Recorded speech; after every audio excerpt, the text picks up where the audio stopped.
Salut! Bienvenue dans cette nouvelle série où on va apprendre à créer un visage féminin réaliste en 3D sur Blender. Si tu as déjà suivi ma série précédente, tu sais qu'on avait modélisé un visage masculin. Cette fois, on va explorer un tout autre univers, les formes, les proportions et les subtilités d'un visage féminin. Mais, avant de sculpter quoi que ce soit, il faut comprendre ce qu'on fait. Et surtout pourquoi on le fait. Aujourd'hui, pas de Blender. Pas encore. On va d'abord analyser les vraies différences entre un visage masculin et un visage féminin. Parce que c'est en observant bien qu'on devient un bon artiste 3D. Et juste avant qu'on commence, voici un exemple du visage que vous allez pouvoir créer à la fin de cette série. Oui, on va vraiment passer de 0 à ça. Allez, c'est parti. Alors, soyons honnêtes. Quand on débute en sculpture 3D, on veut souvent tout de suite ouvrir Blender, prendre la brosse Claystrip et foncer tête baissée. Et c'est là que les visages finissent par ressembler à un mix entre Shrek et ton oncle Gérard. Bref, on va éviter ça. Avant de créer un visage réaliste, surtout un visage féminin, il faut comprendre ce qu'on sculpte. Et ça commence par observer. Parce qu'un visage, ce n'est pas juste deux yeux, un nez et une bouche posés au hasard. C'est une architecture. Un ensemble de volumes, de proportions, de transitions. Et dans le cas d'un visage féminin, ces formes sont souvent plus douces, plus subtiles, moins anguleuses que chez le visage masculin. Ça ne veut pas dire qu'un visage féminin doit forcément être fin ou cliché.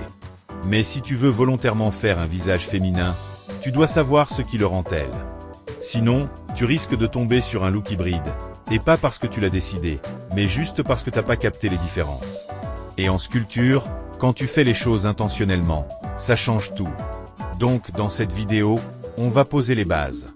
Tu vas entraîner ton œil à repérer les différences entre les visages masculins et féminins. Comme ça, dans la suite de la série, tu sauras exactement quoi exagérer, quoi adoucir, et surtout, comment styliser selon ton style à toi.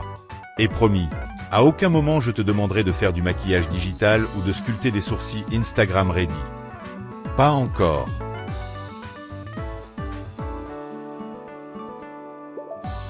Ok, maintenant on entre dans le concret.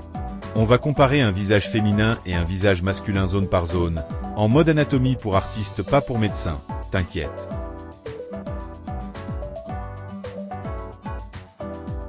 On commence par la base, le crâne. Chez l'homme, il est généralement plus large, avec des formes plus anguleuses.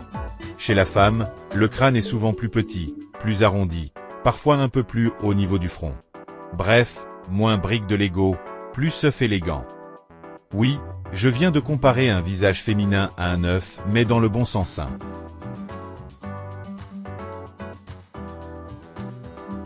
Les hommes ont souvent un front plus incliné, avec une arête au-dessus des yeux, qu'on appelle l'arcade sourcilière. C'est ce petit toit osseux au-dessus des yeux. Chez les femmes, le front est généralement plus lisse, plus vertical, avec des sourcils plus hauts. Résultat, le regard paraît souvent plus ouvert, plus doux. Donc si tu places tes sourcils trop bas et ton front trop plat, tu risques de faire un regard un peu trop sérieux, façon manager qui veut parler de ton attitude.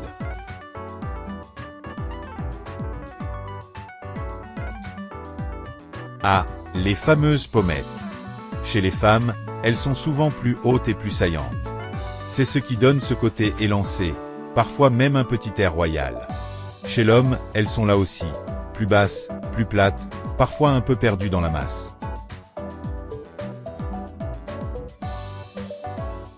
Voici un des points les plus visibles. Les hommes ont souvent une mâchoire plus large, bien carrée, bien définie. Genre, j'ouvre les noix avec la mâchoire. Chez les femmes, la mâchoire est plus fine, plus arrondie, avec moins d'angles. Et le menton, souvent plus petit, plus délicat. Pas pointu comme une flèche mais discret, doux. Donc si tu veux un visage féminin, évite les mâchoires en trapèze et les mentons façon super-héros. Le nez masculin est souvent plus droit, plus grand, plus marqué. Celui de la femme est généralement plus court, plus fin, avec une arête plus douce. Parfois, il remonte légèrement à la pointe, mais ça dépend du style. Attention quand même, trop fin égale visage Barbie. Trop gros égale on repart dans le masculin. Il faut trouver le bon équilibre, ton style plus ton perso.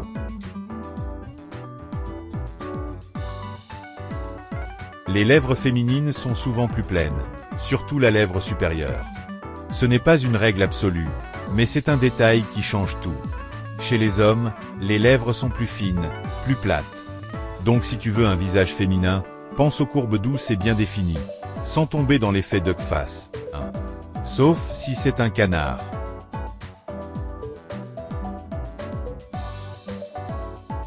Chez l'homme, le cou est souvent plus large, plus court, avec des muscles bien visibles.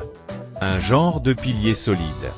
Chez la femme, il est généralement plus fin, plus long, avec des transitions plus douces entre la mâchoire, la gorge et les épaules. Ça donne un look plus élégant, plus fluide. Si tu sculptes un visage féminin, évite les coups trop épais ou trop musclés, sinon tu perds en légèreté. Pense gracieux, pas haltérophile.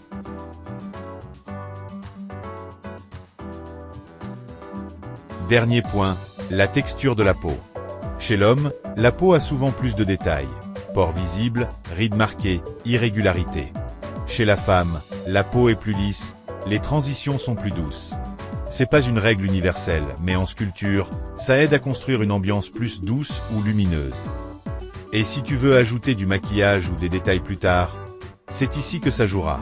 En résumé, un visage féminin, c'est des courbes plus douces, une structure plus fluide, et moins d'angles agressifs. C'est un peu comme passer d'un dessin au trait à une aquarelle. Et ce qui compte, c'est de comprendre quelles différences tu veux montrer, pour les exagérer ou les adoucir en conscience. Voilà, maintenant tu connais les principales différences entre un visage masculin et un visage féminin. Le crâne, la mâchoire, les yeux, le cou, tout joue un rôle. Et comme tu l'as vu, il ne s'agit pas de suivre des clichés, mais de comprendre les volumes, les transitions et les formes qui donnent de la crédibilité à ton personnage. Et petite info importante, dans cette série, on va utiliser une méthode de modélisation différente de celle de ma première playlist sur le visage masculin. Donc même si tu l'as déjà suivi, tu vas apprendre de nouvelles choses, sous un autre angle. Nouvelle approche, nouvelles techniques, nouveaux défis. Dans la prochaine vidéo, on va commencer à poser les premières formes directement dans Blender. Blocage des volumes, proportions, et début de la sculpture. Tranquille, étape par étape. Si cette série t'emballe, pense à mettre un pouce, t'abonner, et activer la cloche pour ne rien rater. J'écoute vos retours pour la suite. Allez, merci d'avoir regardé, et on se retrouve très bientôt pour le début du sculpt.